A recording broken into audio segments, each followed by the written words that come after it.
बदतमीज बहू। सभ्यता से भरपूर शास्त्री परिवार की इकलौती बेटी मोहिनी को बचपन में ही पढ़ाई के लिए विदेश भेज देते हैं, जहां से वो सालों बाद ग्रेजुएशन पूरी करके इंडिया वापस आती है, जो अब संस्कार, सभ्यता, संस्कृति जैसी चीजों से कोसों दूर होती है। एक सुबह मोहिनी शॉर्ट ड्रेस पहने, कानों में हेडफोन लगाए जोर जोर से इंग्लिश गाने गाती हुई घर में घूम रही होती है। सुबह सुबह भगवान का नाम लेते हैं, राक्षसों की तरह चिल्लाते नहीं। पॉप्स, आपको अच्छे गाने की बिल्कुल समझ नहीं है, सो ठीक है, चिल पिल। अरे मोहिनी, पापा से ऐसे बात करते हैं क्या? सारी तमीज भूल गई हो। ओह मॉम प्लीज, इतनी बड़ी भी कोई बात नहीं हुई, सो डोंट ओवर रिएक्ट। ऐसे ही दिन बीतते हैं जिसमें मोहिनी के तौर तरीके, रहने और बात करने का ढंग उसकी मम्मी पापा को परेशान करने लगता है। भला कोई मानेगा कि ये मेरी बेटी है? रीति रिवाज और संस्कारों से तो इसका दूर दूर तक कोई नाता नहीं, और अब तो लगता भी नहीं कि कभी होगा। अरे ऐसे कैसे नहीं होगा? लड़कियां सारे नखरे अपने माँ बाप को ही दिखाती है। ससुराल जाकर उन्हें सब कुछ करना भी पड़ता है और मानना भी।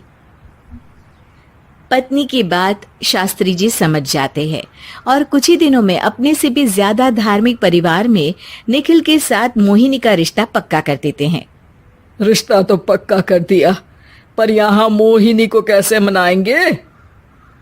शादी ब्याह के मामले में आटे में नमक जितना झूठ तो चलता है जी।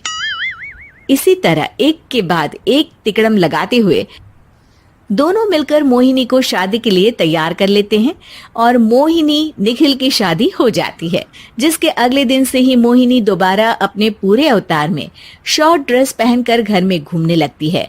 बहू को ऐसे देख सास की आंखें फटी की फटी रह जाती हैं। अरे ये क्या बेशर्मी है, हमारे घर की लड़कियां जींस तक नहीं पहनती और तुम बहू होकर इतने छोटे कपड़े पहनकर पूरे घर में घूम रही हो। सीरियसली मॉम, प्लीज आप अपनी इस 80 के दशक वाली सोच में मुझे इंक्लूड मत करो। हाय तौबा, एक तो बेशर्मी दिखाती है, ऊपर से सास के साथ जुबान भी लड़ाती है। अरे जल्दी कपड़े बदल कर आ, घर की पहली आरती तुम्हें ही करनी है। इतनी देर में निखिल भी वहां आ जाता है। माँ, पापा आने वाले हैं, पूजा का सारा सामान तैयार है ना? ये पूजा हमेशा मेरे बॉयफ्रेंड्स के पीछे पड़ी रहती थी और अब हस्बैंड के पीछे भी आ गई। मोहिनी की बातें सुन सास तो अपना सिर पकड़ लेती है, लेकिन निखिल किसी न किसी तरह उसे पूजा के लिए कन्विंस करके कपड़े चेंज करने के लिए भेज देता है, जिस पर पूजा खत्म होने के बाद वो एक बार फिर अपनी शॉर्ट ड्रेस में आ जाती है। बहू, ये क्या तरीका है? संस्कार नाम की कोई चीज है या नहीं? नहीं ससुर जी, संस्कार मेरा दूसरा बॉयफ्रेंड था, अब तो मेरा उससे कोई कांटेक्ट नहीं है। मोहिनी का जवाब सुन के ससुर तो भगवान नाम जपते वहां से चले जाते हैं, लेकिन सास बहू के बीच कहा सुनी फिर शुरू हो जाती है, जिसे इग्नोर करते हुए मोहिनी घर से बाहर चली जाती है और देर रात घर वापस आती है। मोहिनी, मैं जानता हूँ कि तुम विदेश में रही हो और तुम्हें वहीं की आदत है, पर यहाँ चीजें कुछ अलग है।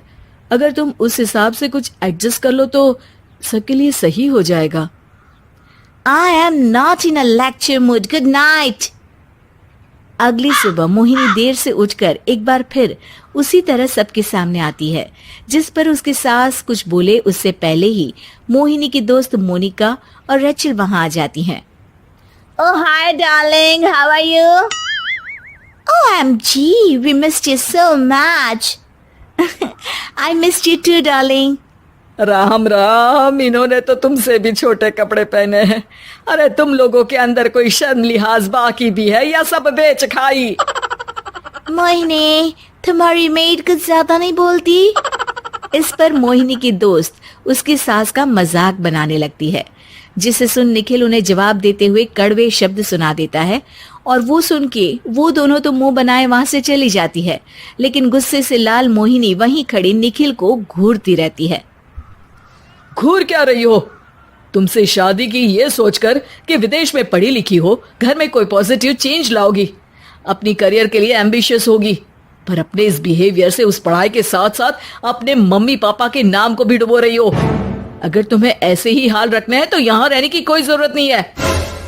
निखिल की बातें सुनकर मोहिनी रोते हुए घर छोड़कर अपनी मम्मी पापा के पास वापस आ जाती है। ससुराल में सब कुछ ठीक तो है? वो अपने आप को समझते क्या है? मोहिनी पर चिल्ला रहे हैं? मैं क्यों उसके इशारों पर चलूं? मैं अपनी लाइफ अपने तरीके से जीना चाहती हूँ और वो ना आप लोगों को मंजूर था और ना ही उन्हें है। तुम यहाँ नहीं रह सकती। अपने पापा की बात सुन के मोहिनी हैरान रह जाती है। हाँ, तुमने बिल्कुल सही सुना। अगर तुम्हें अपने इस घमंड, बेशर्मी और बदतमीजी में ही जीना है तो तुम यहाँ भी नहीं रह सकती। बेटी, मैं मानता हूँ हमारे यहाँ रीति रिवाज बहुत मायने रखते हैं और हमने उन्हीं के ओवरडोज से बचाने के लिए तुम्हें विदेश भेजा था। एक लड़की जो शादी करके घर और बच्चे संभालती है, उससे तुम अपने आप को ज्यादा समझ सको इसके लिए भेजा था। तुम उससे ज्यादा समझो और बनो, पर तुम तो किसी दूसरी ही ट्रेन में चढ़ गई बेटा। उसके मम्मी पापा बहुत देर तक मोहिनी को सारी बातें समझाते हैं, जिन्हें सुनकर मोहिनी को अपनी गलती का एहसास होता है। वो जॉब ज्वाइन कर लेती है और ससुराल वापस आकर उन्हें मॉडर्न बनाती है और खुद भी कुछ रिवाज सीखते हुए खुशी से रहने लगती है।